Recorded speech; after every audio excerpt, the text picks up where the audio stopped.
PoK बहुत जल्द आ रहा है। जी हां, जम्मू कश्मीर चुनाव के बीच पाकिस्तान में पीओके की चर्चा आखिर क्यों तेज हो गई? आर्टिकल 370 के बाद क्या पीओके वापसी का काउंटडाउन शुरू होने वाला है? 8 अक्टूबर को चुनावी नतीजों के बाद क्या भारत सरकार के एजेंडे में पीओके है? सवाल तो यह भी कि क्या पाकिस्तान में मोदी विरोधियों के लिए खुलकर बैटिंग हो रही है? क्योंकि जिस तरीके से पीओके से लेकर गिलगित बाल्टिस्तान तक भारत से लगातार अपील हो रही है, वो भी समझना होगा। आखिर पीओके की आवाम चाहती क्या है, देखिए आप।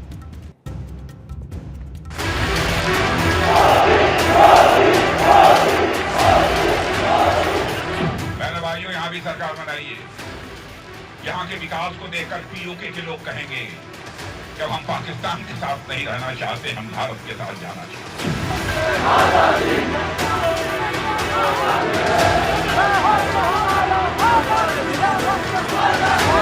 पाक ऑक्यूपाई कश्मीर भारत का है, इसको कोई नहीं छीन सकता, भारत से कोई नहीं छीन सकता। कश्मीर में चुनावी त्योहार, पीओके में मोदी की पुकार।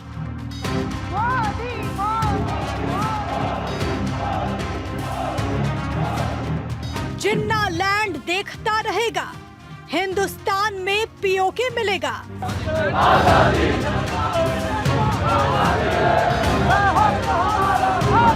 पाकिस्तान में बगावत, तिरंगा क्रांति की आहट।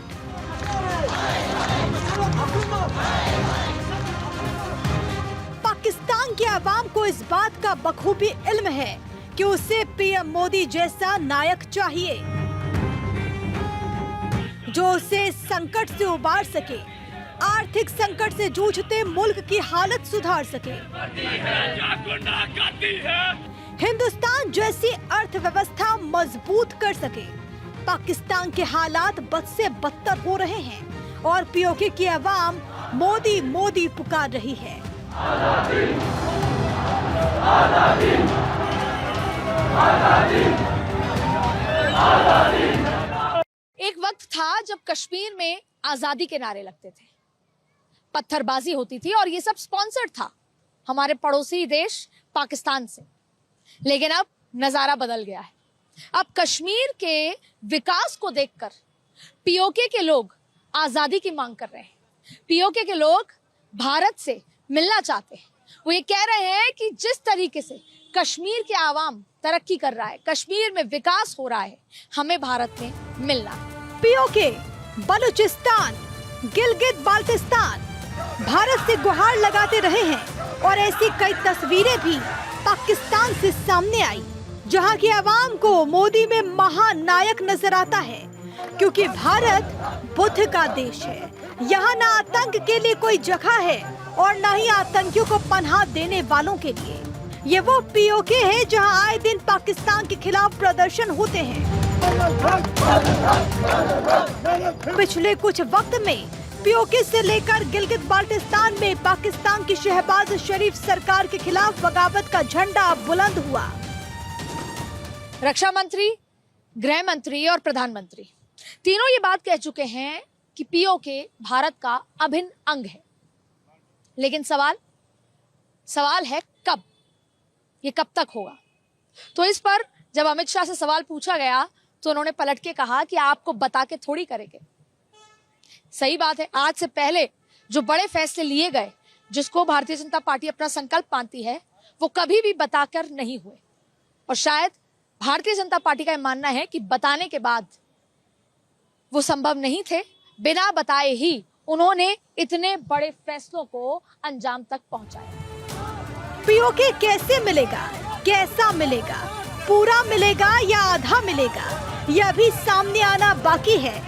लेकिन इसका रूट बहुत हद तक सामने आ चुका है। पीओके के आसपास जो चिंगारी भड़की, उसने पाकिस्तान को खौफ से भर दिया, क्योंकि जम्मू कश्मीर से अनुच्छेद 370 के खात्मे के बाद मोदी सरकार का अगला टारगेट पीओके है। और पीओके भी फैसला कर चुका है कि उसे भारत के रास्ते खोलकर आने की इजाजत दी जाए। पीओके की आवाम मांग रही आजादी, पाकिस्तान की सरकार के खिलाफ विद्रोह, पाक आर्मी के खिलाफ विरोध प्रदर्शन, भारत में शामिल होने के लिए आंदोलन। 2 दिन पहले नौशेरा में रैली के दौरान गृह मंत्री अमित शाह ने बता दिया कि पाकिस्तान से तब तक बात नहीं होगी जब तक वो आतंक का रास्ता नहीं छोड़ देता। भाइयों बहनों, ये कहते हैं पाकिस्तान के साथ वार्ता करो। फारूक साहब, राहुल बाबा, हम पाकिस्तान से वार्ता नहीं करेंगे।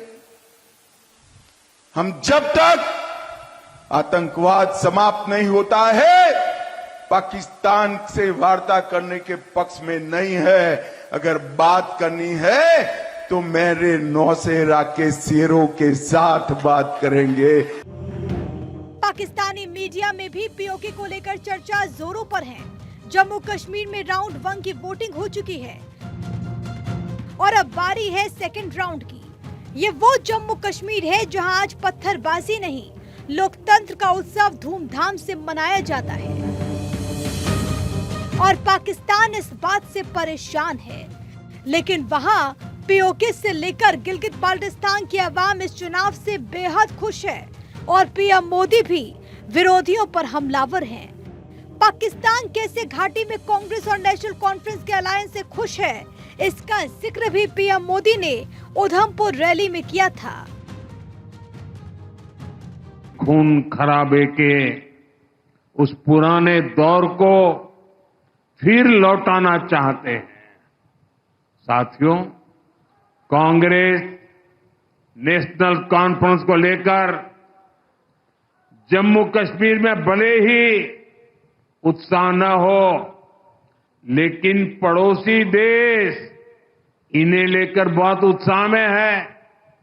यहां तो उनको कोई पूछने वाला नहीं है, लेकिन वहां पूछा जा रहा है।